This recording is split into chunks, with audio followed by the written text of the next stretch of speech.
When calamity overtakes you like a storm, when disaster sweeps over you like a whirlwind, when distress and trouble overwhelm you, then they will call to me, but I will not answer. They will look for me, but will not find me, since they hated knowledge and did not choose to fear the Lord. Since they would not accept my advice and spurned my rebuke, they will eat the fruit of their works and be filled with the fruit of their Everybody touches the ball and gets quality shots. For the waywardness of the simple will kill by the lunging and the Harris, who comes up complacency of the limping. fool Banchero the other way in transition, and he muscles in a But whoever 15-footer on the listens right to me wing. will live in safety and be at ease, without fear. Banchero sees two, spins away to get into a scoring area for 15 feet. Paolo Banchero with a nice touch. Ball tipped and controlled by Mobley. Proverbs That's one area chapter 2. where Paolo's going to have to work in the offseason, being able to be a better catch and shoot If you player. accept my Garland advice flies in. and store up my commands within you, turning your ear to wisdom and applying your heart to understanding. Ingles a good Indeed, passer. if you call out Rumbles for into the insight lane. and Off it cry comes to aloud Wagner. for understanding, Penetrates and scores with a left hand. and if you look for it as for silver and search Right now, for it trying as for hidden to run the treasure, show, see what he can. then you will understand the fear of the Lord and find the knowledge of God. For the Lord gives wisdom. It was just energy From across his the board. mouth come knowledge and understanding. He holds success in store for the upright. He is a shield to those whose way of life is blameless. For he guards the course of the just and protects the way of his faithful ones. Then you will understand what is right and just and fair, every good path.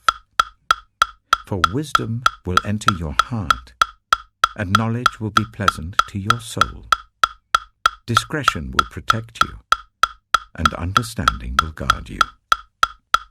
Wisdom will save you from the ways of wicked men, for men whose words are perverse, who have left the straight paths to walk in dark ways, who delight in doing wrong and rejoice in the perverseness of evil, whose paths are crooked and who are devious in their ways.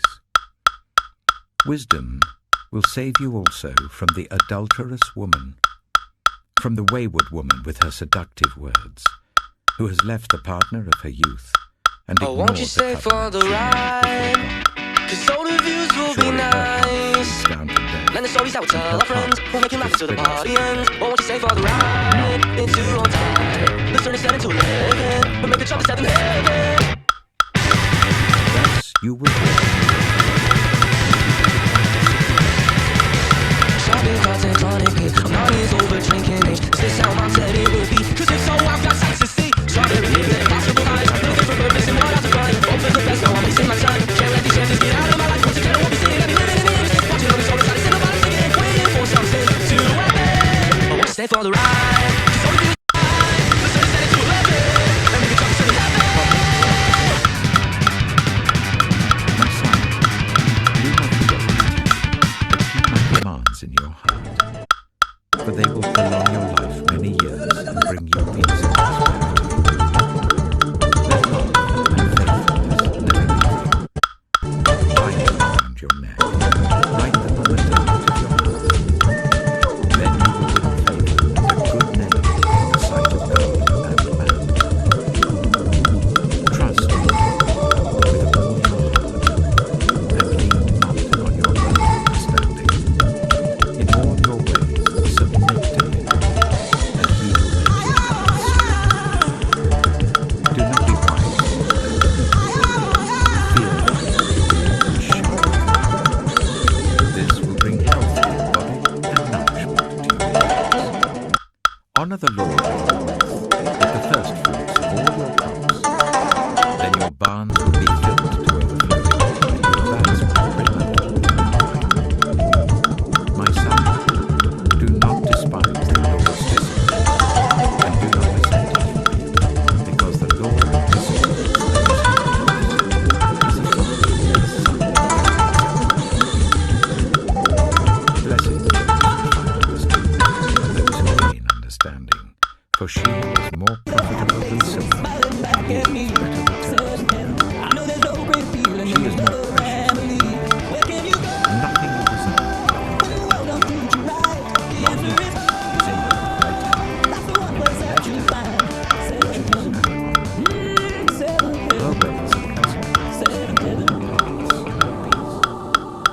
She is a tree of life to those who take hold of her. Those who hold her fast will be blessed. By wisdom, the Lord laid the earth's foundations. By understanding, he set the heavens in place. By his knowledge, the watery depths were divided and the clouds let drop the dew. My son, do not let wisdom and understanding out of your sight. Preserve sound judgment and discretion. They will be life for you, an ornament to grace your neck. Then you will go on your way in safety, and your foot will not stumble. When you lie down, you will not be afraid. When you lie down, your sleep will be sweet. Have no fear of sudden disaster, or of the ruin that overtakes the wicked, for the Lord will be at your side, and will keep your foot from being snared. Do not withhold good from those to whom it is due, when it is in your power to आप सभी का brain grow की इस telepathy and mind reading workshop के 14वें दिन के session में मैं आपका हार्दिक स्वागत करता हूं। दोस्तों, पिछले सेशन में हमने 2-वे टेलीपैथी के बारे में बात करी थी। अब आगे बढ़ते हुए आज से हम 1-वे टेलीपैथी के बारे में। Here's how to send a telepathic message to a specific person. First, close your eyes and visualize that person in your mind's eye and start to feel their unique. Or choose any of their ways. For the Lord detests 5 the signs that perverse, you or but someone takes the else upright has into his telepathy. confidence. To be clear, anyone The Lord's can access curse is on the telepathy. house of the wicked, It's but not he even blesses the something home that of has the to be righteous. learned.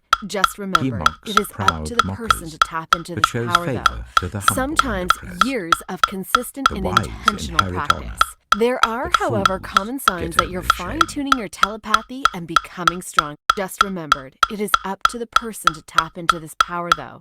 Sometimes years of consistent and intentional practice. Proverbs chapter There 4. are, however, common signs that you're fine-tuning your my sons, telepathy and to a becoming father's stronger. instruction.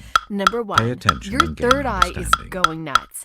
When someone I is give you actively working on their sound learning, telepathic abilities, do not their forsake third my eye teaching. chakras will burst open For I if it too isn't was a son already. to my As the father, abilities become still tender, easier to access, and the person cherished will by my continue mother. to feel physical sensations in their Then third he eye. taught me, Some of the and he common said to me, sensations include Take hold tingling, of my pressure, words with all your heart. headaches, and more. Keep my commands, Number 2, and you you're a will live. master empath. It isn't enough to be an wisdom. empath to become Get telepathic. The understanding. person must Do work not forget to my master words or the turn art away of from them. empathy. This includes Do not doing the forsake shadow work wisdom, empaths and she require will so they can protect you. better learn their own Love her, emotions and she will how watch to over identify when foreign emotional you. The beginning transmissions of come wisdom in. is this. Number 3, you are close with wisdom. spirit. When your vibration is cost all high, you you are have, close with spirit. get When you are close with spirit, understanding. you can tap into the direct Cherish consciousness her, nearly and she whenever will you want. exalt you. Embrace 4, her, you are good and at she reading will people. honor you. This includes She will give you reading a through garland lies. to grace Yes, your head, you are an empath and and present divinely you with a channeled, but glorious that crown. makes you far from gullible. Listen, my son. Number 5, Accept what I say, and how to and the years of your life 5 will be signs many. that you or someone else I has instruct telepathy. you in the To way be of clear, wisdom, anyone and can lead access you along telepathy. straight paths. It's not even When you something walk, that has to be your learned. steps Just will not be remembered, hampered. it is When you run, up to the you person will to not tap into stumble. this power, though. Hold on to anyone can instruction. access Do not let it go. telepathy. Guard it well, It's for it not is your even life. something that has to be learned. Do not set Just foot on the remembered, path it of is the up wicked, to the person or to tap walk in into the this way of power, though. evildoers. Sometimes Avoid it. years of Do not consistent travel and on it. intentional Turn practice. from it, There are, and go however, on your common way. signs that you're fine-tuning For your they cannot telepathy rest and until they becoming do evil. stronger. They are Number robbed 1, of sleep your till they third make eye is someone going stumble. nuts. They When eat the someone is bread of actively working on their wickedness and telepathic drink the wine abilities, of their third violence. eye chakras will burst open if it isn't path of the already. righteous As is the like the abilities morning become sun, easier to access, the person shining will ever continue to brighter feel till the physical full light of day. sensations in their third eye. But the way of the wicked Some of the common is sensations like deep include tingling, darkness. pressure, headaches, They do and more. not know what makes Number them 2, stumble. you are a master My son, empath. attention It to isn't what I enough to be say. an empath to become telepathic. turn your ear to my Person words. must work to Do not let master them out the of your art sight. of empathy. Keep them within This your includes heart, doing the shadow work for they are empaths life to require those who so they find can them, better and learn their health to one's own whole emotions. body.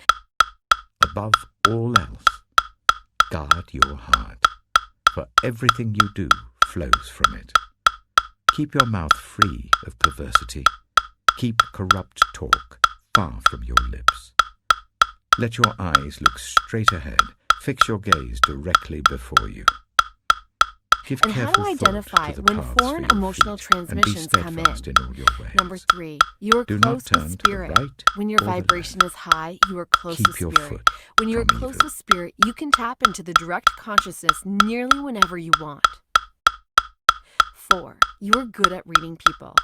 This includes reading through lies. Proverbs chapter 5. You're an empath and divinely channeled, My but son, that makes pay attention you to far my from wisdom. gullible. Turn your ear Number to my 5, words of insight, protection that you may from maintain psychic discretion, attack. The and your lips practitioner may must preserve learn knowledge. how to not only protect themselves For the from lips psychic of the attack, but adulterous practice woman until it's second drip nature. honey, There isn't and her anything speech more is important smoother than than your own oil. protection at the But in the end of the end, day. she is bitter as There gall, isn't anything more sharp as a important than your double-edged own sword. protection at the end of the day. Her feet go down to death. Her steps lead straight to the grave. She gives no thought to the way of life. Her paths wander aimlessly, but she does not know it. Now then, my sons, listen to me. Do not turn aside from what I say. Keep to a path far from her. Do not go near the door of her house, lest you lose your honor to others and your dignity to one who is cruel, lest strangers feast on your wealth and your toil enrich the house of another. At the end of your life, you will groan when your flesh and body are spent. You will say, "How I hated discipline, how my heart spurned correction. I would not obey my teachers or turn my ear to my instructors, and I was soon in serious trouble in the assembly of God's people."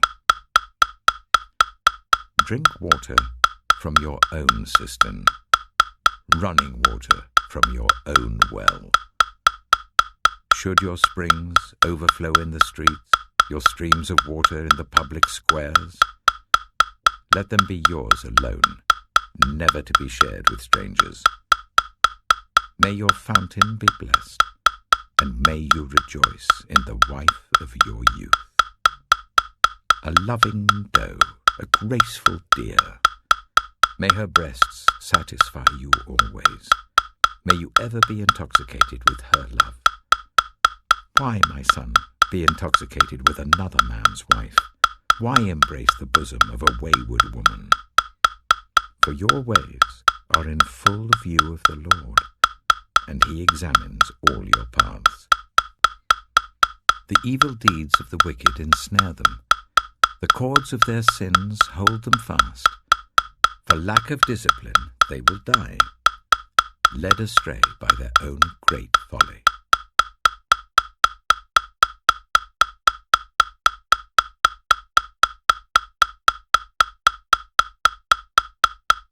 Proverbs chapter 6. My son, if you have put up security for your neighbor, if you have shaken hands in pledge for a stranger, you have been trapped by what you said, ensnared by the words of your mouth. So do this, my son, to free yourself, since you have fallen into your neighbor's hands. Go to the point of exhaustion and give your neighbor no rest. Allow no sleep to your eyes, no slumber to your eyelids. Free yourself, like a gazelle from the hand of the hunter, like a bird from the snare of the fowler. Go to the ant, you sluggard. Consider its ways, and be wise. It has no commander, no overseer or ruler, yet it stores its provisions in summer. If you want to spend any amount of time food at harvest. material families, but these How long useful will you lie there, categorizations you are a discussion for another time. When will Instead, you get we're up going to from zoom your down to sleep? the smallest scale and A build little materials sleep, from the bottom a up. little slumber. A solid is little considered folding crystalline of the if hands its structure is to rest. composed of atoms organized into a Poverty will come repeating on you like a three-dimensional thief, pattern. scarcity like You a can think of a mob. crystalline solid like a brick wall, where every Troublemaker brick is in the uniform village, and who connect to goes create about with a long-distance corrupt mouth, order. who winks The brick is to maliciously the with wall his eye, what the unit signals cell with his is feet to the and crystal, motions with his the fingers, smallest who repeating plots evil component with that deceit in collectively his make up heart. the structure. He always Keep in mind stirs that up uniform conflict. orientation is not a Therefore, requirement disaster for a will solid to be overtake him considered in an crystalline, instant. so long as the unit He will cells are the suddenly same. be destroyed This without structure would remedy. also be considered crystalline. There are If 6 all the things unit the cells Lord happen hates, to 7 align, the that are material is termed detestable to a him. perfect crystal. In 40 contrast, eyes, amorphous solids have a lion tongue, haphazard structure, where hands atoms that are shed connected at innocent random. blood, Glass is a well-known amorphous solid, so much so that glassy has come to be used interchangeably to mean amorphous. The difference in structure between a crystalline solid and an amorphous solid results in different properties.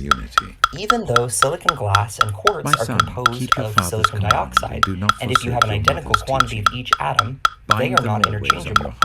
If your quartz crystal in your watch broke, you can't just cut out an identically sized replacement from your window pane and expect your watch to keep time, because quartz is piezoelectric, while glass is an electrical insulator. Amorphous materials coexist with crystals across many families of materials. Some crystals can be identified at a glance, others are less apparent. It's not immediately evident, for instance, that a metal spoon is crystalline. Identification sometimes requires lab equipment, such as an X-ray diffractometer. It can be overwhelming to consider many atoms in three-dimensional space. Fortunately, nearly every property of a crystal can be determined by understanding a single brick in the structure. Like how many properties of a forest can be understood by a keen grasp of the characteristics of its primary tree. There are 14 types of unit cells, but today we'll be covering just 4 of them: simple cubic, body-centered cubic, face-centered cubic, and hexagonal close-packed. Of the pure elements solid at room temperature, a sizable portion have one of these 4 crystal structures. Unit cells are integral to research on the cutting edge of modern materials. A material scientist without understanding of unit cells is like a doctor with no understanding of human cells. Trial and error experimentation may yield accidental breakthroughs, but it's the knowledge of fundamental structure that gives unmatched predictive power. The first type of crystal to examine is the simple cubic structure. The hard sphere model is artistically complicated, so we often use the reduced sphere unit cell as a standard. This simplification is far easier to draw and makes it easier to identify an atom's neighbors in space.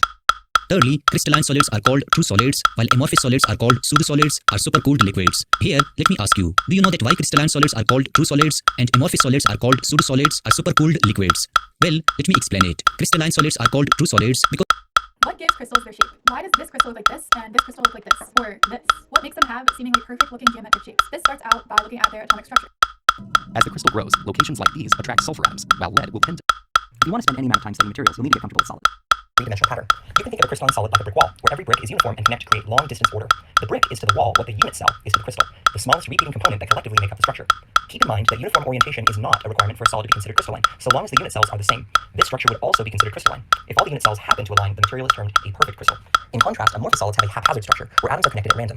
Glass is a well-known amorphous solid, so much so that glassy has come to be used interchangeably to mean amorphous. The difference in structure between a crystalline solid and an amorphous solid results in different properties. Even though silicon glass and quartz are composed of silicon dioxide, and if you have an identical quantity of each atom, they are not interchangeable. If your quartz crystal in your watch broke, it's crystalline. Identification sometimes requires lab equipment, such as an X in the structure. Like how many properties of a forest can be understood by a keen grasp of the characteristics of its primary tree. There are 14 types of unit cells, but today we'll be covering just 4 of them: simple cubic, body-centered cubic, face-centered cubic, and hexagonal close-packed. Of the pure elements solid at room temperature, a sizable portion have one of these 4 crystal structures, along with innumerable compounds. Why does this matter? Sorry, what? Why is this worth my time? Okay, well, the unit cell tells us how solids form and how they break. It holds the key to millennial-old questions like, why does iron become steel, and why does tin disintegrate in the first type of crystal to examine. Simple cubic structure is formed by stacking of an atom in each corner, a simple many corners a cube has, or some other mental mistake. Fill these subatomic spaces. Even when smaller atoms rest in these spaces, there will still be voids that go unfilled. If you want to see how to apply the They call she ties. Smile upon her face, me know she pleased with the size. Come in around to make them gyal a roll out them eyes. Go down there, why not go down there? Go down there, why not go down there? Go down there, why not go down there? Go down there. Wine for your good make sweat a drip off of me body, yeah. Oh, you full of chatter, you can keep up with me energy. What a epic night of it, embedded in your memory. Little bubble up, it treat it like a felony. What you gonna do when there is nobody that do it better than this reggae guy? I can do this every morning, every evening. I just screaming straight back to sunrise.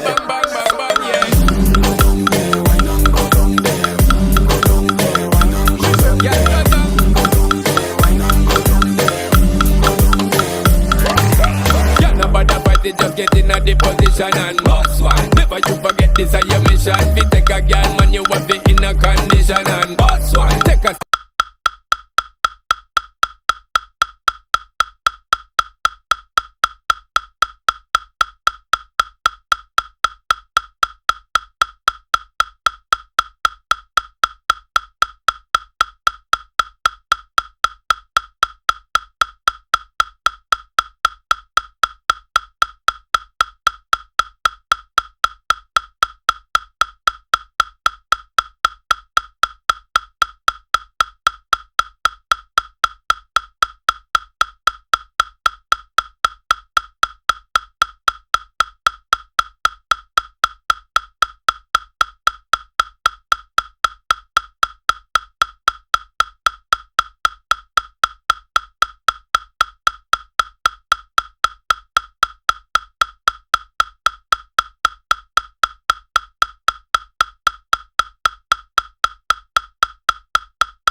in a car.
In the town where I was born, in the town where I was born, lived a man who sailed to sea, and he told us of his life in the land of submarines. So we sailed onto the sun till we found the sea of green, and we lived beneath the waves in our yellow submarine. We all live in a yellow submarine, yellow submarine, yellow submarine. We all live in a yellow submarine, yellow submarine, yellow submarine. And our friends are all aboard, many more of them live next door, and the band begins to play. We all live in a yellow submarine, yellow submarine, yellow submarine. We all live in a yellow submarine, yellow submarine, yellow submarine.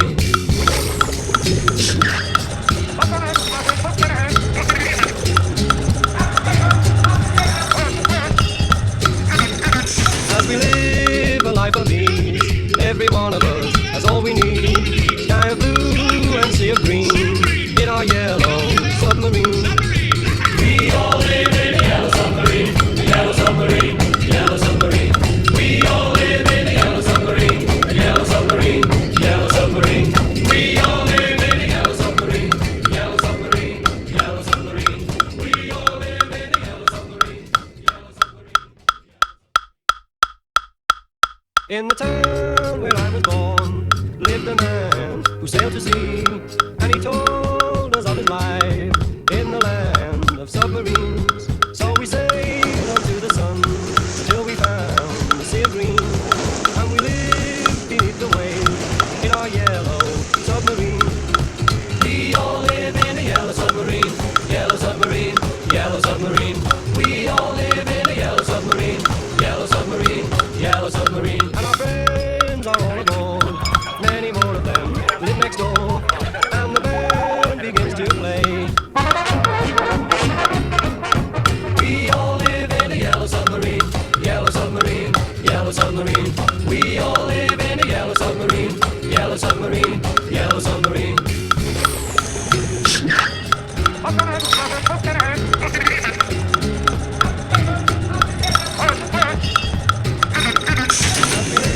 Live a life of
of all time, Homer's Iliad and Odyssey would tell the tales of Odysseus and Achilles. The Trojan War is one of the most famous conflicts in human history, but it resides somewhere within the space between fact and fiction. The myth is just as much a part of the tale as the actual history, so keep watching as we dive deep into the truth behind the Trojan War. The story of the Trojan War has been told and retold countless times, most famously by Homer in the Iliad, but its historical authenticity wasn't always accepted as fact. In the 17th century, Blaise Pascal wrote, Homer produced a story which he offered as such and was accepted as such, for no one doubted that Troy and Agamemnon had existed any more than the Golden Apple. He did not think he was making a history of it, merely an entertainment. But it turns out that there's more truth to Homer's tale than initially thought. In the 19th century, a Prussian businessman named Heinrich Schliemann went to what is now Turkey in an attempt to find the location of the Trojan War. In his excavations, he found numerous archaeological treasures that corresponded to the correct location, if not necessarily the correct time period, of Troy. Modern archaeologists later confirmed that these findings correlated with the existence of a city as well as its destruction. So despite Homer's embellishments, he knew his history. In Greek mythology, the Trojan War essentially begins with a botched beauty contest. All the Greek gods were attending a wedding, except for Eris, who hadn't been invited. But she still showed up, and when she was turned away, she threw into the crowd of goddesses a golden apple that was addressed to the fairest. Hera, Aphrodite, and Athena all wanted the apple. But when they asked Zeus to mediate, he instead delegated the task to Paris of Troy and told the messenger god Hermes to take the goddesses to him. Hera promised Paris untold wealth and power, Athena promised him untold knowledge, and Aphrodite promised marriage to the most beautiful mortal woman, Helen of Sparta. That bride sealed it, and Paris chose Aphrodite as the recipient of the golden apple. Surprisingly enough, the judgment of Paris is only mentioned explicitly once in the Iliad, in the final book of the poem. The first 9 years of the Trojan War were a constant siege against Troy, but the city walls kept the Achaeans at bay. Few sources talk specifically about the first 9 years, preferring instead to focus on the climactic events of the 10th and final year. But during this time, the Trojans defended themselves while the Achaeans sacked the neighboring cities. Among the cities that were sacked were Thebes, where Agamemnon captured a woman named Chryseis, and Lyrnessus, where Achilles captured a woman named Briseis. Agamemnon wanted to keep Chryseis as a prize, but her father, a priest of Apollo, offered Agamemnon a ransom for his daughter. After Agamemnon denied his request, his father prayed to Apollo, who swiftly sent a plague that decimated the Achaean army. Agamemnon then begrudgingly gave up Chryseis, though he decided that if he couldn't find a replacement, he would simply take another woman as his unwilling prize instead. Greatly irritated by Agamemnon's threat, Achilles accused Agamemnon of being shameless. Agamemnon responded in turn by taking Briseis to teach him a lesson in authority and power. This act infuriated Achilles so much that he decided to withdraw himself and his troops entirely from battle. Give me cause and I'll give you war. Can you? Despite this, Achilles was worried that the Achaeans might actually lose against the Trojans. So, when his friend Patroclus asked if he could borrow his armor, Achilles agreed. Initially, Patroclus did remarkably well, but then Apollo once again attacked the Achaean army, shattering Patroclus' spear and breaking the armor off of him. While exposed like this, he was brought to his end by Hector. Enraged at the news of his friend's death, Achilles decided to rejoin the war effort. He immediately sought Hector out for vengeance. Upon meeting Achilles, Hector tried to get him to agree that no matter who won, they would not desecrate the defeated man's body, for this is what his mother warned would occur. But Achilles' rage had given him tunnel vision, and he had no regard and pulled it back to the Achaean camp. The Trojans then called upon their allies for support now that their best fighter was dead. But they were no match for Achilles, so the gods decided that enough was enough. At Aphrodite's behest, Apollo guided an arrow shot by Paris directly into Achilles' heel, the only vulnerable part of his body. Aphrodite held a special place for Paris in her heart, and having given him the most beautiful woman in the world, she now gave him the gift of killing the greatest Greek warrior. But Aphrodite decided that also she no longer owed anything to him. So when he went to Helen that night, Aphrodite's spell over her had come to an end, and she no longer felt any desire for him. In the final phase of the war, Odysseus came up with the famous plan of the Trojan horse. The Achaeans made it seem as though they were leaving and sailing off as they left a giant wooden horse behind. But in fact, they hid themselves within the horse and waited for the curious Trojans to bring it into the city walls. They made sure that the warrior Sinon also stayed behind to tell the Trojans that the Achaeans had decided to give up and leave the Trojans a present. The Trojans fell for the ruse. That night, as they celebrated their victory, the Achaeans climbed out of the horse and sacked the city. The Achaeans were cruel in their victory as they pillaged the city and committed sacrilegious acts. Out of all the Trojan heroes, only Aeneas was able to escape while everyone else was killed or enslaved. In response to the Achaeans' horrendous behavior, the gods sent down storms as punishment to destroy their ships. Those who were able to return faced a perilous path ahead, like Odysseus, whose 20-year journey home is famously narrated in Homer's Odyssey. Check out one of our newest videos right here. Plus, even more grunge videos about your favorite stuff are coming soon. Subscribe to our YouTube channel and hit the bell so you don't miss a single one.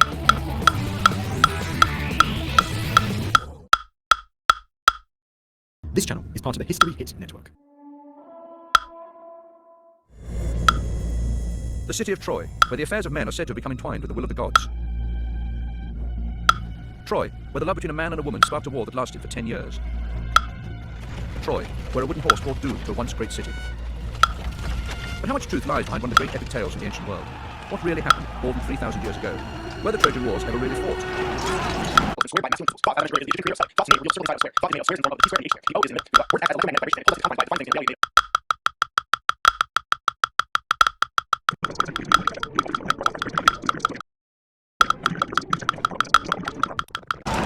Did the beguilingly beautiful Helen of Troy actually live? Can she really have fallen in love with Paris, the son of the king of Troy, supposedly the most handsome man of his time? And could the people of Troy possibly have fallen for the trick of the great wooden horse? The story of the siege of Troy is an irresistible combination of myth and legend. But how much of this extraordinary story is fact, and how much fiction? It's time to ask the question how the Trojan War ended. of guys piling out of a giant wooden horse. Even the most famous account, Homer's Iliad, only covers the tail end of the war. Regardless, the events of the war itself have been debated extensively, and the actual truth is still largely unknown. All we have to go on is myth. Legend states that a human king and a sea nymph were married, with all the gods in attendance. However, Eris, the goddess of discord, was turned away at the door. Irritated, she tossed out her wedding gift, a golden apple to be gifted to the fairest. This title now being up for grabs, Hera, Athena, and Aphrodite squabbled over it, each laying claim to the apple. Not being able to choose amongst themselves, the goddesses decided to ask an impartial third party, a Trojan prince named Paris. Of course, all of them attempted to bribe Paris, and in the end, he chose Aphrodite, who promised him the love of Helen of Sparta, the most beautiful woman in the world. Paris, aiming to get what he was promised, stole Helen away from Sparta. What followed was a web of alliances that would make World War I blush.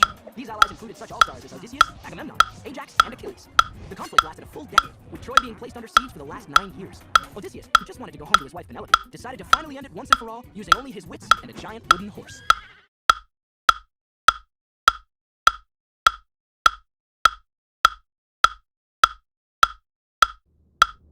In distant Asia Minor, a city shone, whose name was Troy. The wealth and splendor of this metropolis eclipsed all neighboring cities. It also had magnificent walls built by the gods. This kingdom developed rapidly. Some people said that the city would become more developed than the legendary Atlantis. But the spinning goddesses of fate knew that the only similarity between Troy and Atlantis was their sad fate. In Troy reigned Priam alongside his wife Hecuba. He had already had his firstborn son Hector, and the queen was pregnant again. The night before the baby was born, the queen had a terrible nightmare. In this dream, the city of Troy was burning in flames. The king visited the oracle to try to understand the meaning of the dream. The answer given by the oracle was desperate. It was said that the birth of the second child would ruin Troy. On that same day, Hecuba gave birth to the child. He was a strong and healthy baby boy, but Priam just wanted to avoid that terrible prophecy. The baby had to be sacrificed to safeguard his kingdom. Hecuba tried to protect her son, whom she had named Alexander, but could do nothing in the face of the king's will. The baby was handed over to the shepherd Agilus, who was given the mission to kill the baby. The shepherd took the baby to a forest at the foot of Mount Ida, but when he arrived there, he didn't have enough courage to carry out the task. He put the baby on the ground and abandoned him to his fate. After several days, the shepherd still had the image of the baby in his mind. He decided to return to the place where he had abandoned him. Incredibly, the baby was in good health, suckled by a she-bear. The shepherd realized that the life of the little prince of Troy would not end prematurely, for this was the will of the gods. Agilus took the child and raised him as his son. The baby was named Paris and grew up along with Agilus's other sons. Paris became a man of impressive beauty, also having great physical strength. Like his adoptive father, he became a shepherd. He had a bucolic life in the countryside. His was the beautiful nymph Oenone, who swore him eternal love. His life did not seem fit for the prophesied destiny, but he did not know that he was about to make a choice that would affect everyone around him. Young Paris, while tending his flock, noticed that one of his young rams was straying away from the others, heading for a cave. He went to the cave to search for the lost ram, but inside the cave, Paris found something unbelievable. There were 3 women with divine beauty. The shepherd did not doubt that they could only be goddesses. The young man did not know that he was about to make a decision that would change the fate of the world forever. Earlier that same day, the Nereid Thetis married the hero Peleus. All the deities were invited to the marriage. The gods satisfied themselves at a great and lively banquet. But one goddess was not invited, Eris, the goddess of discord. She was furious and decided to take revenge.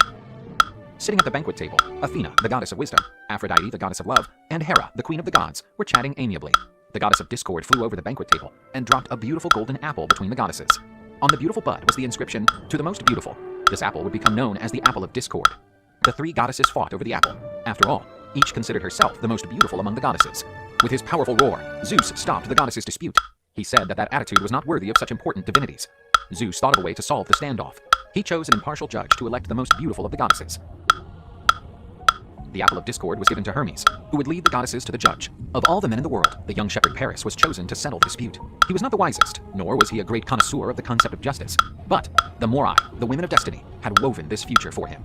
After learning of his task, the goddesses were introduced to the shepherd. "I am Hera, the wife of Zeus. Choose me as the most beautiful and I will make you the richest king in all Asia. Give you a palace as splendid as Olympus. I am Athena, the goddess of war and wisdom. Choose me and you will be the greatest general ever. Instead of commanding herds, you will lead armies and be known as a great conqueror. And I am Aphrodite, the goddess of beauty and love. My epithets would already guarantee me the title of the most beautiful of them all. Choose me and I will give you the love of the most beautiful woman in the world." Aphrodite showed him the image of the beautiful Princess Helen of Sparta. Paris's heart was won by the desire to have that woman so beautiful that she could only be compared to the goddess of beauty herself. Thus, the young Paris handed the golden apple to Aphrodite. The goddess of beauty celebrated her victory, but resentment remained in the hearts of the 2 unsuccessful goddesses. The goddesses Athena and Hera vowed to take revenge on the Trojan prince, and the people of Troy would pay a great price for Paris's choice. The city of Sparta was celebrating the return of the Princess Helen, who had been kidnapped by the hero Theseus, but had been rescued by her twin brothers Castor and Pollux. Helen was looking for a suitor, and because of her beauty, she was the most desired princess in Greece. Knowing that the beautiful Helen had reached the age to marry, all the suitors went to Sparta. Her father, King Tyndareus of Sparta, did not know which husband to choose for his daughter, for any choice might offend the others. He was at a crossroads. Among the nobles was Odysseus, the king of the island of Ithaca, known for his cunning and sagacious mind. Although he was the son of Laertes, one of the Argonauts, some said that he was actually the son of Sisyphus, the man so clever that he tricked the gods and even death. Odysseus had no interest in Helen. He knew that such a beautiful woman would only bring him trouble, and his heart was already in love with Penelope. She was not as beautiful as Helen, but she was much more intelligent. The shrewd nobleman approached the king and made him a proposal. He asked the monarch to use his influence over his brother Icarius to convince him to give Penelope's hand in marriage. By doing this, he would help the king resolve that difficult situation. Tyndareus, aware of Odysseus' famous shrewdness, readily accepted the proposal, and Odysseus told him what the monarch would have to do. After listening to Odysseus' plan, Helen's father spoke to the suitors. With all solemnity, the king said that he would not interfere with the will of the gods. Therefore, he would let Princess Helen choose her husband. The suitors cheered up. Those who thought they had little chance of being chosen by the king realized that there was a new window of opportunity. But the king demanded that everyone would have to swear to accept Helen's decision, and they would defend the sacredness of that marriage, even if it led to war. All the suitors accepted the Spartan king's proposal and took the oath, sealed with the sacrifice of a horse. Helen was allowed to choose her husband. She carefully evaluated everyone, among them the bravest warriors, kings, and nobles of Greece. The only man unavailable was Agamemnon, the powerful king of Mycenae, married to Clytemnestra, her sister, until she saw Prince Menelaus, so handsome that her knees trembled. Everything happened as Odysseus and the king had planned. The king of Ithaca was sure that Helen would choose Menelaus, because he was undoubtedly the most attractive, and Odysseus knew of Princess Helen's youthful naivete, which would cause her to choose the most handsome man.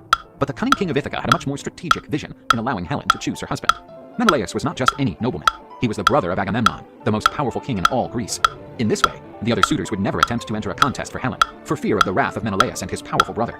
Just as he promised, Icarius, Penelope's father, gave his daughter to the hero. Thus Odysseus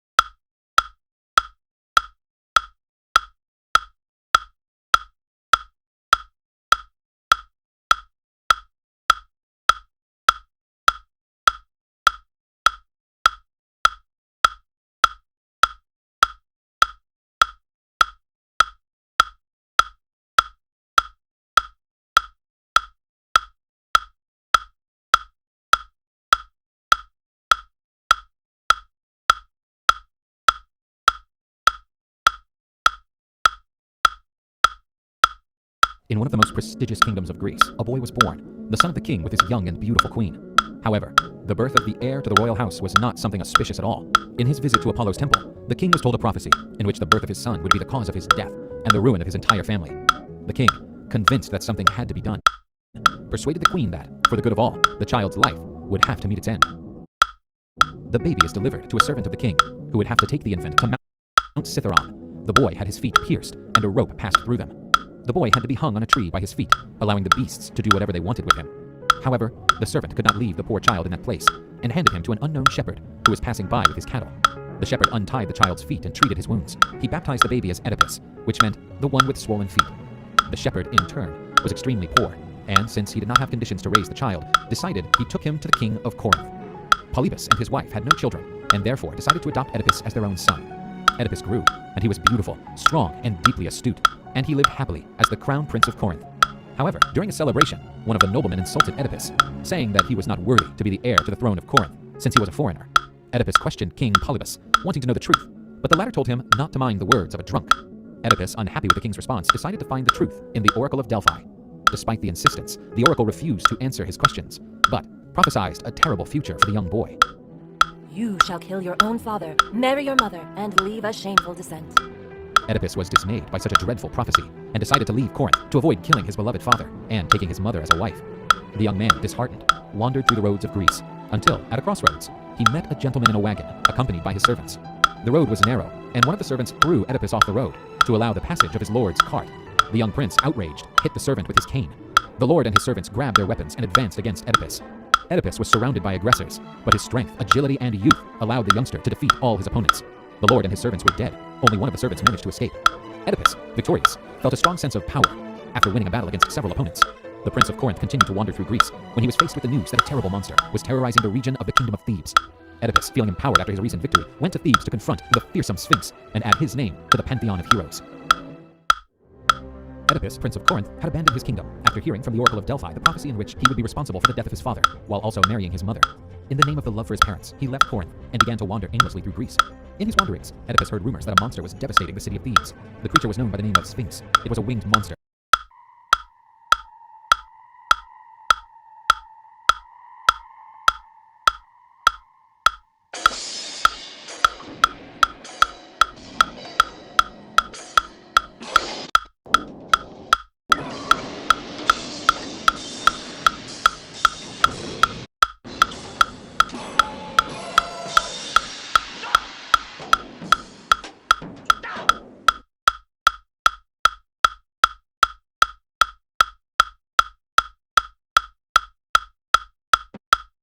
Thrones without a following or friends, when thrones are only won with much support or board. Please, let me speak too. And when you've heard me, judge. You're too good at talking, and I'm too slow at hearing words so full of poisonous intent. That's precisely what I would dispute. Your innocence, I take it. Precisely what I will not hear. You're very much mistaken, sir, if you think this stubbornness is needful. And you, sir, have made a grave mistake to think that hurting relatives can do no harm. How have I hurt you? Did you or did you not urge me to send for that reverend benighted seer? I did. And still I think that I did right. Tell me, how long is it since Laius... Laius what? Disappeared. Died. Was mysteriously dispatched. Old calendars, long past, would tell us that. And was this prophet in his practice then? He was, and just as wise, just as on. Did he at any time then speak of me? No, at least never in my ear. And you did nothing to investigate the death of Laius? A full inquiry, and nothing learned. Why did the all-seeing seer not tell his story then? That I cannot answer for. I shall not venture an opinion. I cannot answer that. I do not know. You can answer very well, at least upon one point. What point is that? If I know, I shall declare it. Just this. The prophet fixed on me the death of Laius, precisely at your prompting. What prompted him? Only you can tell. Now I should like to ask some questions too, and you can do the answering. Ask away, you will find a murderer. Well then. Are you married to my sister? I am. Why should I not? And reign equally with her over all the realm? Yes, I do my best to carry out her wishes. And of this unit, do I make an equal third? Exactly. Which is why you make so false a friend. No. Try to reason it, as I must reason it. First, ask yourself, who would choose the troubles of a crown, no repose and peace, when he could have that self-same power without? I would not covet kingship for itself, and I can be a king by other means. Who would? Who knows what wisdom is? All my ambitions now are satisfied through you without anxiety, but once a king, all hedged in by constraint. I'm not so simple as to grasp the symbols of sovereignty and power when I can have the sweet reality without, to enjoy the fact, untrammeled by the image. Surely it's pure gain. Now, smiled upon by all, polluted now. Now drawn aside by suitors to the king, my ear, their door to hope. Why should I let this go, this ease, and reach for care? A mind at peace does not engender wars. So, treason never was my bent. Nor I a man who parleys with an anarchist. Test me. Go to Delphi. Ask if I have brought back lies for prophecies, and do not stop. But if you find me plotting with a fortune teller, take me, kill me, full indicted on a double, not a single count, not yours alone, but mine. Oh, do not judge me on a mere report, unheard. No justice brands the good and justifies the bad. Drive friendship out, I say, and you drive out life itself, one sweetest friend. Time will teach you well. The honest man needs time. The sinner, but a single day to bear his crime. He speaks well, sir. The circumspect should bear. Swift thinking never makes sure thought. Swift thinking must step in to carry where swift treachery steps into plot. So I hold my peace until his perfect plans are more than match for mine. Then what is it you want? My banishment? Banishment? Yes, that. Though I would rather see you dead. So adamant, so full of disbelief. Only a fool could put his trust in you. And you think you are wise? Wise for myself at least, and why not for me as well? What, for a born traitor? It's funny you are wrong. Wrong perhaps for reigning still. If it's reigning fool. Your castle, please.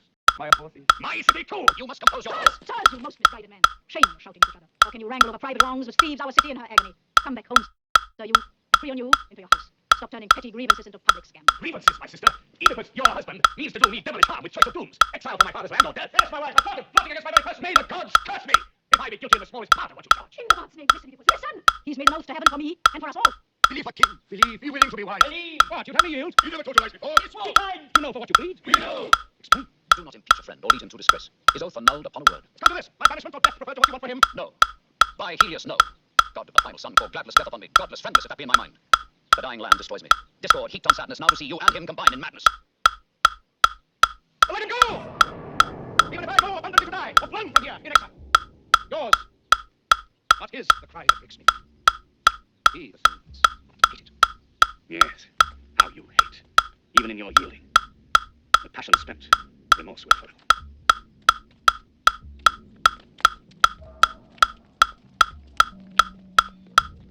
Madam, why delay to lead him out? I stay to know. Hot and hasty words, suspicion and dismay. From both? From both. What words? Go on. I hope you mealy-minded men of leniency. To what a pass appeasements brought. In the God's name. He makes me murderer of Laius. like your argument. For God's sake, say. I do not know. The man who gave you me could tell you that. Proceed, sir. I did. I did. I wish I'd died that day. You'll die today unless you speak the truth. Much sooner, sir, if I speak the truth. This man is clearly playing for time. No, not me, sir. I said already I gave it him. Where did you get it from? Your home or someone else's? Oh, not mine, sir. I got it from another. Someone here in Thebes? At what house? For the love of the God, sir, please. Don't ask me anymore. If I have to ask again, you'll die. Then from Laius's house. That's where it's from. Was it born a slave or someone of his line? Must I bring myself to see it? They say it was his own, but the Queen herself could probably explain. She gave it to you? Just that, my lord. What intention? To do away with it. Child, your mother. There'd been a holy warning. What kind of warning? That he would kill his parents. In heaven's name, what made you pass him on to that old man? Only pity, sir. I thought he'd take him home and far away. Never this. Oh, never kept for infamy. For if you are the one he says you are, make no mistake, you are a doom-born man.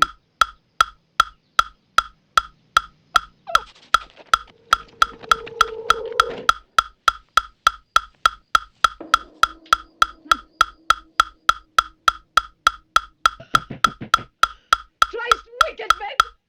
Breeding husband from my husband!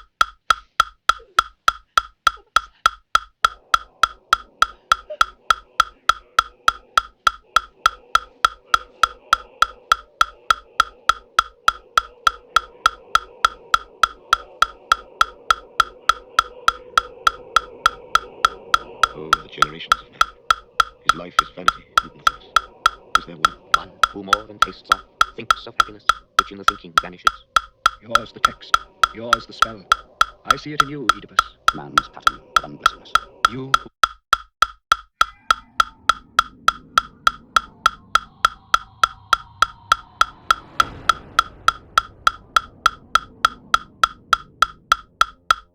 The concept of the great architect of the universe represents a unique and inclusive perspective on the divine, embraced within various spiritual and philosophical traditions.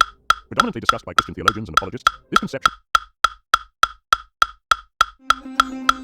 This is Greg Stewart with FreemasonInformation.com. Symbols and Symbolism. The great architect of the universe. The title applied in the technical language of Freemasonry to the deity. It is appropriate that a society founded on the principles of architecture, which symbolizes the terms of that science to moral purpose, and whose members profess to be the architects of a spiritual temple, should view the divine being, under whose holy law they are constructing that edifice, as their master builder or great architect. Sometimes...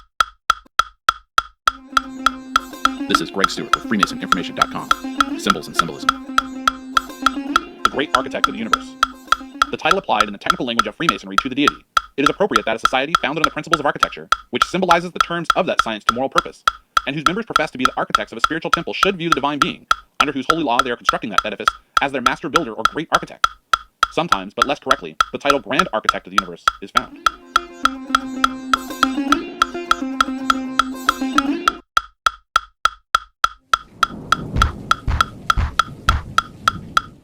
Thank you for joining Wars of the Rosies as we continue with part 4 of The Genius of Freemasonry and the 20th Century Crusade by J.D. Buck. The Grand Architect of the Universe.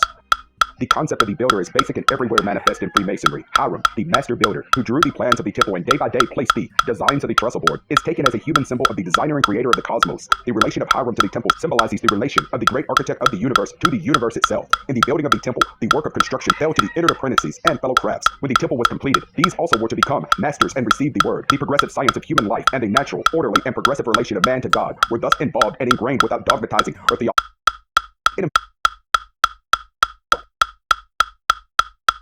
Of the precepts under consideration can have any other results than this higher evolution. Neither can he determine any limits to the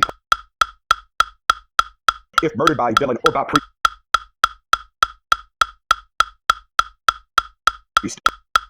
Religions, coming as it does from remote antiquity, the concept worked out by masters of honesty. You shaped the earth. You assembled your flesh. You counted your members. You were unique. You had no father who begot you when you came into existence, no mother who gave you birth. He who created the gods, the men, and all the animals, who created all the countries and all the seas, who creates the necessities of what goes out ceaselessly from him. On his behalf, respectable noon. Adoration be to thee, O Ptah, he who created the two lands, the mountains and the deserts, and keeps them green through water which comes from the heaven. He who covers with dew the twigs of the trees which are in every mountain land. There is nobody who could live without thee, because breath comes out of thy nose permanently, and water out of thy mouth. The tree of life grows upon thee. Thou makest green the land, so that gods, humans, and cattle can have abundance. He who brings the Nile from his cavern, who makes prosperous the tree of life, and cares about the portion of that which come out from him again and again, in his name of Nun. He who sets in motion the primordial waters of heaven, and expels the water in the mountains continuously in order to keep alive mankind, in his name, Ptah, the creator of life. Hail to thee, thou art great, thou art old, Tatanim, father of the gods, the ancient God from the beginning, who fashioned men, who made the gods, who began with the creation as the first creator, who created for all who came after him, who made the heavens, as his heart he created it, who founded the earth of thine own power, who circled in the primordial water, who created the invisible world which brings the dead bodies to rest, who lets the sun come to bring happiness, Lord of eternity, Lord of life, who fills the lungs with air, who gives breath to every nostril, who vivifies all beings with his gifts. Length of life, fortune, and fate are subject unto him. They live by that which goes forth out of his mouth, who made contentment for all the gods, in his form of ancient primordial water, Lord of eternity, to whom eternity is subject, breath of life for all beings. The soul of all the living were created in the image of Ptah, all formed in his heart and by his tongue. Heru was created from the thoughts of Ptah's heart. Tahuti was formed by the words of Ptah's tongue. Ptah's heart guides the Ennead. Ptah's tongue directs humans. Ptah creates the Ennead with only teeth and lips. Ptah only had to speak, and the Ennead came forth. Ptah called the names of Shu and Tefnut. The wind and the rain gave birth to Ennead. Sight, hearing, and smell all report to the heart. The heart is the source of all knowledge. The tongue speaks only what the heart thinks. Atun thinks only the thoughts of Ptah. The Ennead speak only the words of Ptah. Ptah's heart grants the gift of life. Ptah's tongue organizes life's abundance. Ptah's heart grants life to the steady heart. Ptah's tongue orders death for fools. Ptah is the creator of all crafts and trades. Ptah is the ruler of the Ennead. Ptah gave birth to the Ennead in all things. Having done all these things, Ptah rested and was content with his work.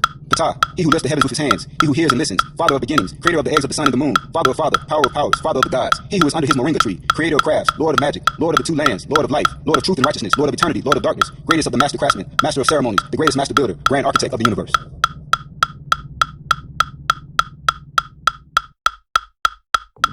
What is money? Money is paper. Paper with numbers printed on it to represent value. What makes it powerful? A long time ago, a group of people created this product and convinced all the other people alive that their paper, and their paper only, contains value. The owners of this product could print any amount of this paper at any time. Money now controls the world. How did this come to be? Where does the power in all of this lie? Belief. Money has value because we believe it to be. If everybody simultaneously refused to recognize its value, it would instantly be rendered worthless. The power of belief is real. Many people perhaps don't realize this, but when they believe in something, they are transferring a portion of their own energy into the existence of that object. We are all aware of this on some level. It's why we take to heart the beliefs of others, even at the expense of our own. This ancient knowledge has been known and used to set up some of the biggest institutions in human history. It is not that we believe things because they are true. It is that things become true because we believe them to be. That is how the universe works, and the majority of the world doesn't seem to recognize this fully. They don't seem to be aware of the infinite powers that lie dormant inside of themselves, inside of you. These powers can be activated at any time. Your body is an electrical receiver that can harness accumulated energy to manifest anything from the outer realms into the physical plane, into reality. It is perhaps impossible to conceptualize what we humans really are from an outside perspective, but there is more at play here than what meets the eye. As Alan Watts said, trying to define yourself is like trying to bite your own teeth. We have no frame of reference to objectively see something we are incapable of separating ourselves from. We are in too deep. The epitome of this universe is inside of you. It's what you came from. You have grown from the universe and are now manifesting its will. Your will. You are it. You create anything and everything you believe to be true, much like a sculptor using raw materials of reality to sculpt his art into the physical form. This world is but a dream. 1/3 of your lifetime is spent existing in dreams, which are worlds much like this one created by your thoughts and beliefs. Over 2,000 years ago, Chinese philosopher Chuang Tzu wrote, "Once upon a time, I, Chuang Tzu, dreamt I was a butterfly, fluttering hither and thither, to all intents and purposes, a butterfly. I was conscious only of my happiness as a butterfly, unaware that I was Chuang Tzu. Soon I awakened, and there I was, veritably myself again. Now, I do not know whether I was a man dreaming I was a butterfly, or whether I am now a butterfly dreaming I am a man. Think for a second. What is a dream? It's stimuli that your brain is interpreting. But then what is reality? It's stimuli that your brain is interpreting. So what is the difference? A dream appears unreal from the perspective of reality. But how does reality appear from the perspective of a dream? Your existence here is far beyond the limits of your own perception. There are infinite dimensions that are existing within us. Everything that you believe to be true can be materialized into this world. Humans carry the ancient ability to perform alchemy. Every invention on this planet was once previously an intangible concept. Our bodies pulled these ideas from the ether and into existence. Our bodies are that powerful. You have within you the power to materialize anything you want. All you need to do is visualize it, fantasize about it, and feel it deeply. Like when you were a child. Become aware that you have this special ability to manifest things into reality with your beliefs. So treat it with the respect it deserves, and acknowledge the power that exists within you. If you can truly understand this, it will become a very powerful tool for you in this world. So many of us have forgotten how to use this. Within this understanding comes the most vital seed of knowledge. You are God. This world and everything in it was created by you. Without you here, this whole ceases to exist. I'm not really here, nor is anyone else. It's just you. Ham was cursed for having revealed it. 32. Nimrod and Babel are the two primitive allegories of the despot and of the universal empire which has always filled the dreams of men. A dream whose fulfillment was sought successively by the Assyrians, the Medes, the Persians, Alexander, Rome, Napoleon, the successors of Peter the Great. The Game of Life and How to Play It by Florence Scovel Shinn. Read by Sarah Partridge. Originally self-published in 1925. This recording is a production of the Master Key Society. Copyright 2021, Master Key Society. The man of duty, who goes voluntarily into exile in order to seek liberty and strive in a free country, which he seeks by virtue of his idea. Most people consider life a battle, but it is not a battle. It is a game. It is a game, however, which cannot be played successfully without the knowledge of spiritual law, and the Old and New Testaments give the rules of the game with wonderful clearness. Jesus Christ taught that it was a great game of giving and receiving. Whatsoever a man soweth, that shall he also reap. This means that whatever man sends out in word or deed will return to him. What he gives, he will receive. If he gives hate, he will receive hate. If he gives love, he will receive love. If he gives criticism, he will receive criticism. If he lies, he will be lied to. If he cheats, he will be cheated. We are taught also that the imaging faculty plays a leading part in the game of life. Keep thy heart, or imagination, with all diligence, for out of it are the issues of life. Proverbs 4:23. This means that what man images sooner or later externalizes in his affairs. I know of a man who feared a certain disease. It was a very rare disease and difficult to get, but he pictured it continually and read about it until it manifested in his body, and he died, the victim of distorted imagination. So we see, to play successfully the game of life, we must train the imaging faculty. A person with an imaging faculty trained to image only good brings into his life every righteous desire of his heart: health, wealth, love, friends, perfect self-expression, his highest ideals. The imagination has been called the scissors of the mind, and it is ever cutting day by day the pictures man sees there, and sooner or later he meets his own creations in his outer world. To train the imagination successfully, man must understand the workings of his mind. The Greeks said, know thyself. There are three departments of the mind: the subconscious, conscious, and superconscious. The subconscious is simply power without direction. It is like steam or electricity, and it does what it is directed to do. It has no power of induction. Whatever man feels deeply or images clearly is impressed upon the subconscious mind and carried out in minutest detail. For example, a woman I know when a child always made believe she was a widow.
Yeah, check it out. It's still this way, homie, all day, homie. Though I know a lot, still gotta grow a lot. When I reveal the spots, God's known to rock. Keep true and follow suit as he knows the flock. Pass the place for me. Haters say next a fake. I admit, yeah, I made some mistakes. Now what? They say I bet that he's still sinning. They ask if you're a Christian. Let me see how you baby living. You ain't up on things. Yahweh is still the name of the one who I praise. Still pray every day, still making a way. Still I'm amazed by his grace. Still ain't scared to pray anytime, any place. Still stay in the HA where the pain is great. Still new King James. Still I'm doing this thing. Since I left, ain't too much change. Still we represent for the Christians all across the globe. Still showing love to those who don't know. Still down the down for what I believe, because north, south, west, or east. Still she represent for the Christians all across the globe. Still showing love to those who don't know. Still down the down for what I believe, because north, south, west, or east. Still she represent that's something for me. That's something that's great. No, no.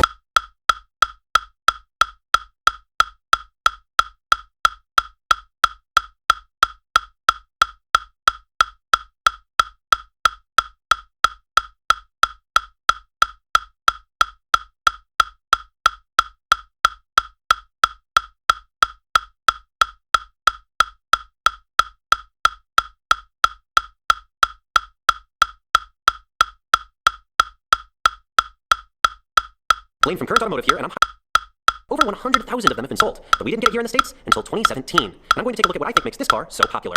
This is a nice, practical, all-wheel drive crossover, the hottest segment of cars on the market today, and it has a towing capacity of 1,500 pounds. But while most cars of this size and capability will leave you feeling pain at the pump, you might be able to go weeks without having to fill up the Outlander plug-in. The 12 kilowatt-hour battery is good for approximately 18 to 27 miles of electric-only driving, but the real trick of plug-in hybrids isn't the electric-only range. If you can plug the car in and top off your charge every night, you can get stellar CarPlay and Android Auto compatible, a power tailgate, comfortable leather heated seats that are 8-way power adjustable. That's a lot of standard equipment. Some neat features carry over to the driving experience too. As this is a plug-in hybrid, there are a number of driving modes to choose from the all-electric mode to a battery saver and a battery charging mode. Normally, the car will pick what's most efficient for you in your driving conditions. And there are 6 levels of regenerative braking, adjustable with pedals, here on the steering wheel. At over 4,000 pounds, the driving experience is definitely comfort over sport. The electric motor will smoothly and quietly pull the car away from a stop, and the internal combustion engine is quiet when it does kick on.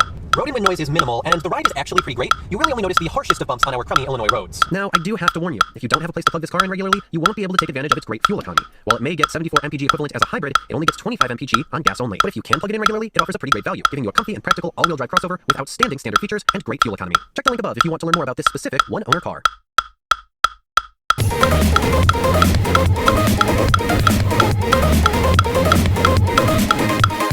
What's up, everybody? Matt Moran here for another car review. This is, of course, the 2018 Mitsubishi Outlander GT PHEV. Huge thanks to South Park Mitsubishi for providing me with this very cool Outlander PHEV to review for you guys today. So, about the plug-in hybrid version of the Outlander. Well, Mitsubishi is one of the first automakers out there with an SUV that's an actual plug-in hybrid. There's lots of other hybrids, but this one actually can go on full electric charge, and it's really impressive. Its range is somewhere between like 22 to 35 miles, depending on your usage. But it's, I gotta say, it's looks very normal, which is actually refreshing. A lot of these plug-in hybrids and stuff try and look really radical and different, and a lot of people don't want that. They want something that kind of just blends in and is just an attractive-looking vehicle. And that's what this is. It's your standard Outlander styling, which looks very good. A little more aggression there in the front. With some bold elements and lots of angles there going on in the front end of the grille.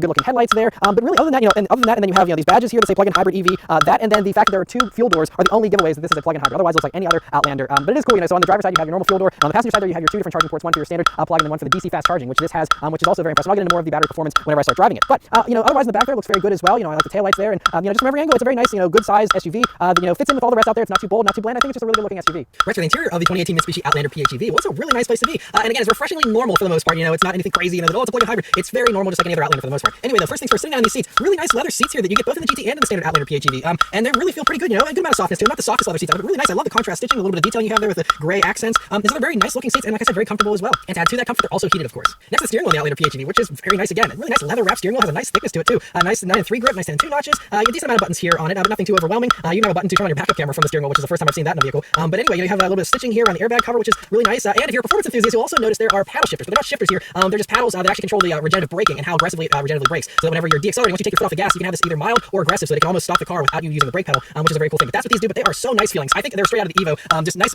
actual real metal paddles that feel really great. They're mounted to the steering column, not the steering wheel, so they don't get in the way whenever you're having a nice grip on the wheel here. And so a really cool little feature there as well. Next, the gauges here in the Outlander PHEV, which are a little different. Of course, this is the main part. You'll see that's different than a regular Outlander because there's no tachometer, and instead you have this little power gauge here on the left-hand side, which is very handy. Will show obviously how it's charging, and whenever you're slowing down, that's how it charges there with regenerative braking. And then you have the eco mode, which is whenever it's operating on purely electric power there, and so it's really handy because it's almost, you can vary your throttle inputs to keep it within that eco if you really want to hypermile it there and get the most economical performance. And then once you go into that power mode there, that's where the gas engine kicks on and gives you the full amount of power there with the gasoline and electric kicking on there to help you out whenever you really need a lot of power. But I've already driven this vehicle a couple of miles already, and I have not even kicked on the gasoline engine yet. It's really great around town, and I'll talk more about that in a second. In the center there, you'll see your actual range displayed there numerically, and you'll also have a little fuel gauge and a battery gauge there as well if you want a simpler view of that. But nice to have that information there in the middle as far as your range numerically, and also it'll also display your all-wheel drive mode, how that's all working. You can also have it display how the vehicle is charging itself and how the whole power system is currently operating and how it changes, which is also a cool little display to have there. And then otherwise, you just have a regular analog speedometer there, which is good to have as well. And so overall, really cool gauges. Again, nothing super high-tech. There isn't really a huge digital gauge cluster or anything like you see in some of the others out there. But it gets the job done, and I think it's really nice and easy to understand, which is one challenge with these vehicles. A lot of people are intimidated by them, and this is very simple and easy to understand. Coming over to the center of the dashboard here, this is where it's just like any other Outlander. You have a nice large touchscreen infotainment system right up top here with a Rockford Fosgate audio system, which even has a subwoofer in the hatch area, which is pretty cool. But anyway, it's a nice size screen. It has all the basics in it here, HD radio, all that type of stuff. And it's really nice that it also has Apple CarPlay and Android Auto, which is a huge, awesome feature to have. But then there's also all the cool PHEV stuff you have in here, so you can set up charging schedules. You can again show more of that larger display of what's going on with the vehicle and the batteries and all that kind of stuff. But then you can also pre-program your heating and cooling schedules if you want. There's also an app you can download and control all that stuff from your phone as well, so the vehicle can preheat itself, or cool itself down before you come out to it. That's one of the perks here with these electric vehicles. They can do all that stuff, and so cool to have all of that. Tuning the radio stations and stuff is all pretty easy. I wish there was a tune knob still. Unfortunately, you just have a volume knob, which by the way has a nice feel and resistance to it, but is a pretty small volume knob. That's one thing that if you had large bulky gloves on or something, might be a little tough there. But you do also have volume controls on the steering wheel as well. Coming down, you have your auto climate controls, which are pretty simple and straightforward there. You also have an eco mode up here you can press if you want to go into a more economical fuel-saving mode there.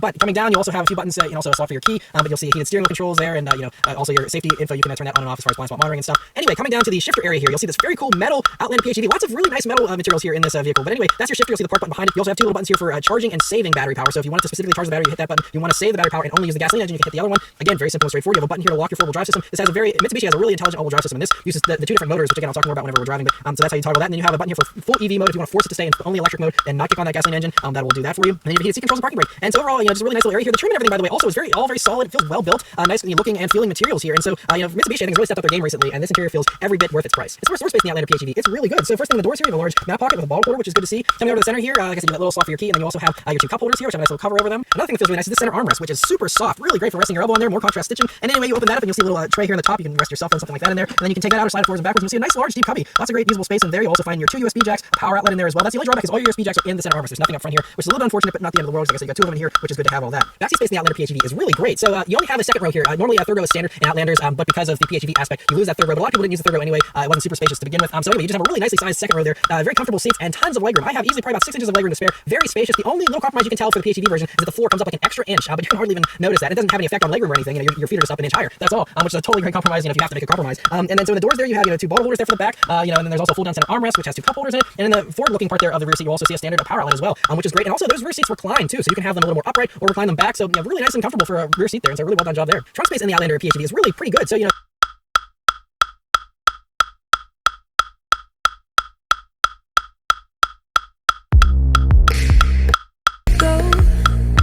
But we never look back. No, we only look for.